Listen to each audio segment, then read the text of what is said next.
Existe una creencia popular que nos lleva a pensar que tener abierta la Biblia en el Salmo 91 nos va a librar de todos los males y peligros.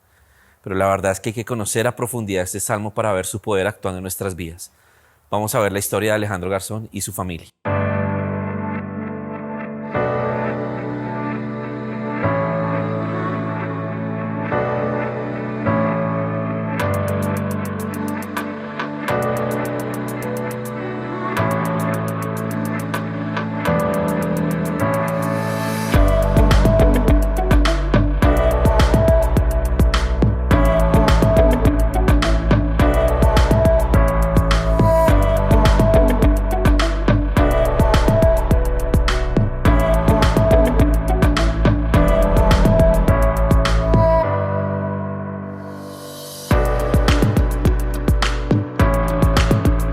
Hola, mi nombre es Alejandro Garzón. Conocí a Dios cuando tenía 17 años. Desde ese entonces pues estoy en la iglesia y pues durante todo ese tiempo Dios ha hecho grandes cosas, no solo en mi vida sino también en la vida de mi familia. El año 2019 especialmente fue un año bastante, no sé si decirlo difícil, pero sí fue un año en el que la verdad Dios puso a prueba muchas cosas en mi vida, en la vida de mi papá, de mi mamá, de mis hermanos. En el mes de marzo nos dan una noticia y es que a mi papá le diagnostican cáncer de colon.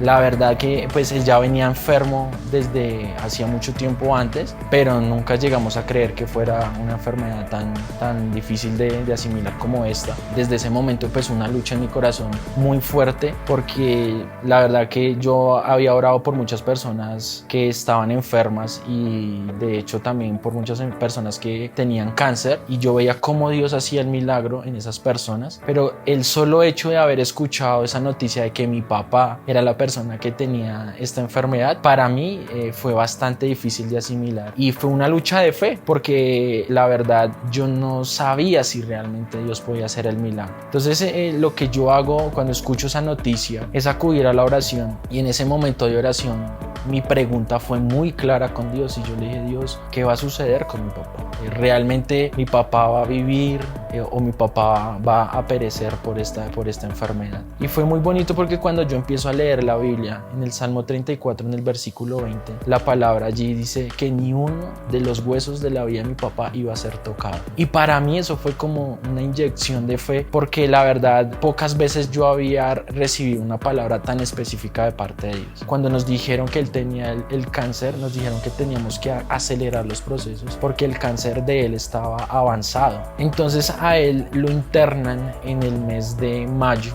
y lo que nos dicen que tienen que hacerle es una reconstrucción intestinal. Entonces la verdad inicialmente nosotros pensamos que era como solo sacar el tumor, pero el tumor estaba tan grande ya y estaba en un lugar tan difícil en el intestino que lo que tenían que hacer era cortar en varias partes el intestino de mi papá, y pues el riesgo de que él falleciera era muy alto. Sin embargo, yo siempre estuve aferrado a la palabra de Dios, y mi papá pues la verdad no es cristiano, mi mamá no es cristiana, el único cristiano de la casa soy yo, y yo sabía que como que yo tenía que ser ese instrumento en la vida de él para inyectarle fe. Entonces yo siempre le hablaba esas palabras, y llegó el momento de la cirugía. Entonces a él entra a cirugía a las 7 de la mañana. Después de un rato pues sale uno de los cirujanos, nos da una palabra de aliento y nos dice: su papá salió todo muy bien, exitosamente. El tumor que le retiramos era bastante grande, o sea, los médicos estaban sorprendidos de la operación que habían hecho y de cómo realmente había salido mi papá. Y lo que nos dijeron es que él iba a durar más o menos unos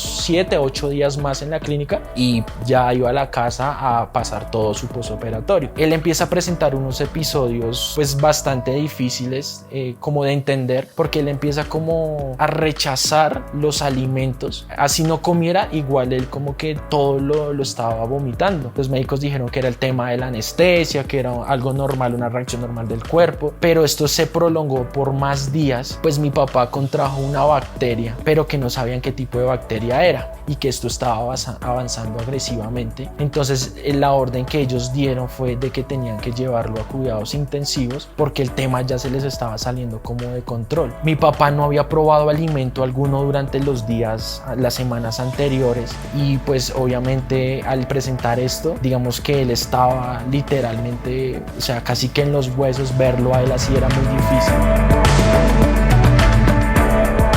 empezaron a inyectarle mucho medicamento y digamos que al inyectarle tanto medicamento los riñones de él se empezaron a afectar bastante. Cuando lo bajaron a cuidados intensivos fue como verlo a él literalmente sin alientos, o sea, fue un episodio bastante difícil y recuerdo que yo le dije: papi, tranquilo, recuerde la palabra del Salmo 34:20, que ni uno de sus huesos va a ser afectado por esto. Y nos dan un reporte y el reporte que nos dan es: su papá está muy grave. Y la verdad, o sea, yo tengo que ser sincero, mi fe menguó. O sea, yo no tenía fe en ese momento. O sea, yo la verdad no creía que mi papá se fuera a salvar. Yo no creía en que Dios fuera a hacer el milagro. Yo entré a visitar a mi papá estaba más o menos estable y a las afueras de la habitación en la que él se encontraba habían muchos médicos y estaban como muy alborotados. Y entran dos enfermeras pero muy afanadas y me dicen: se tiene que salir porque tenemos que conectar a su papá ya. Yo no entendía qué era eso, pero cuando nos dejan volver a entrar, o sea, él tenía una manguera por la boca, tenía una máquina grande como hacia este lado, recuerdo mucho que tenía 2 bolsas y la sangre le entraba y le salía, tenía un montón de aparatos a este lado con muchos medicamentos y muchos, o sea, no entendíamos nada. Y a las 5 de la tarde nos dan el primer informe el lunes y nos dicen: su papá tiene una bacteria que está en la sangre y esa bacteria está viajando por todo el cuerpo. Debido a eso se afectó el corazón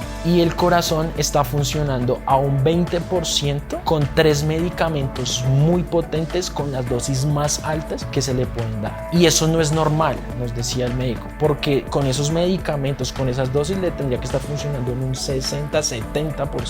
Debido a todos esos medicamentos, los riñones están muy comprometidos porque él no está evacuando y en cambio está recibiendo todos esos medicamentos. Y debido también a la bacteria afectó los pulmones y él está con un respirador. O sea, si no tuviera ese respirador, él no estaría respirando.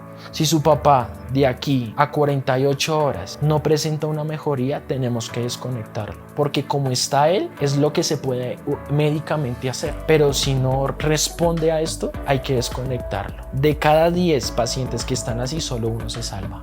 Hay 3 síntomas de que una persona ya está muriendo. Uno es el frío, la parte corporal, y su papá está helado y hoy ha estado todo el día helado. Número 2, las células de él no se están regenerando y eso es un síntoma de que el cuerpo ya no está respondiendo. Y número 3, y que es algo que estamos esperando que suceda a él, es que la sangre se le estaba coagulando muy rápido, entonces tenían que estarle aplicando anticoagulante. Entonces, o sea, como que no había noticias alentadoras.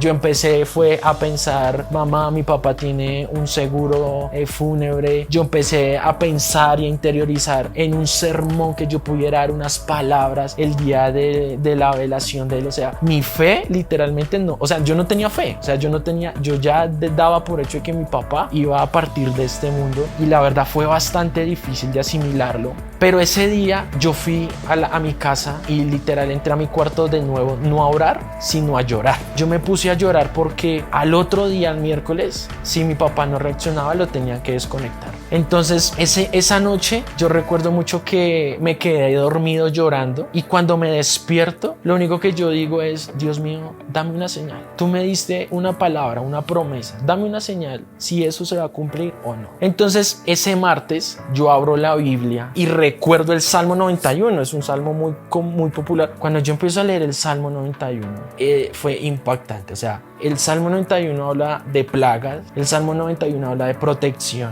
el Salmo 91 habla de muchas cosas. Entonces a las 5 de la tarde nos dan el informe y yo estaba esperando lo peor. Y recuerdo que nos atendió otro doctor, o fue una doctora, yo me acuerdo. Y esta doctora llega y nos dice: bueno, su papá no empeoró ni mejoró, se mantuvo estable y lo que nosotros esperábamos hoy era de que él empeorara a lo del lunes y a lo de ayer. Y para mí esa fue la señal. Entonces esa noche me correspondía quedarme con mi papá y vuelvo a abrir la Biblia en este salmo. Los que hemos leído este salmo realmente nos damos cuenta del impacto que tiene este salmo. O sea, hay una parte en la que dice que muchos caerán a tu diestra y otros tantos caerán al otro lado, pero a ti no te tocará. Cuando yo leo esta parte de que pero a ti no te va a tocar, yo dije: ese es la palabra de que mi papá es ese uno de cada 10 pacientes que se salva. Y yo empiezo a entender, porque la palabra dice, ninguna plaga tocará tu morada. Y yo decía, Señor, ninguna plaga va a tocar a mi papá. Esta bacteria no lo va a afectar a él. Y esa palabra empieza a hablar de que enviará sus ángeles para que cuando él caiga no tropiece. Y yo empiezo a orar, Señor, estos ángeles son los médicos. Por favor, dales esa sabiduría para que ellos hagan lo que tengan que hacer. O sea, yo empiezo a orar, pero porque empiezo a entender el Salmo 91. Y el último versículo dice, y le daré largura de días y le mostraré mi salvación. Cuando yo leo ese versículo, yo dije, mi papá no va a morir. O sea, literalmente yo dije, mi papá no va a morir. Y me fui tranquilo ese día de ahí. Y recuerdo mucho que llegamos el jueves y mi hermano me dice, un doctor tomó una decisión que casi ningún doctor había querido tomar, y fue desconectarlo para llevarlo a hacer un examen a ver si realmente la bacteria estaba en la parte del intestino. Y lo desconectaron y lo volvieron a conectar y se dieron cuenta de que la bacteria no estaba ahí, entonces ya empezaron a descartar. Y recuerdo mucho que en el informe es, encontraron la bacteria. Entonces al encontrar la bacteria sabían qué medicamento específico le tenían que dar, y eso implicaba de que los medicamentos empezaran a menguar, lo que hacía de que los riñones no se afectaran tanto y que la diálisis empezara a ser como su proceso de limpieza en los riñones. Nos dicen, su papá ya presentó mejoría en cuanto a la respuesta del corazón. Una doctora dijo, le voy a quitar uno de los medicamentos a ver cómo se comporta. Decisiones que empezaron a tomar ellos, y empezó mi papá a responder. Eso pasó el miércoles, el jueves, el viernes nos dicen, su papá ya no tiene medicamentos en el corazón. Al otro día nos dice, desapareció ya totalmente el virus, la bacteria. Y la verdad que después de 7-8 días ya a él le quitaron, lo último fue el respirador, y él duró más o menos sin comer un mes. Entonces a él lo suben a una habitación y él no sabía por lo que había pasado, y hasta que un día pues yo tuve que decirle, papá, es que de pronto usted no entendió lo que usted vivió. Y la verdad, cuando le contamos a él, fue algo increíble, fue algo sobrenatural, porque él empieza a llorar, entiende ahora sí.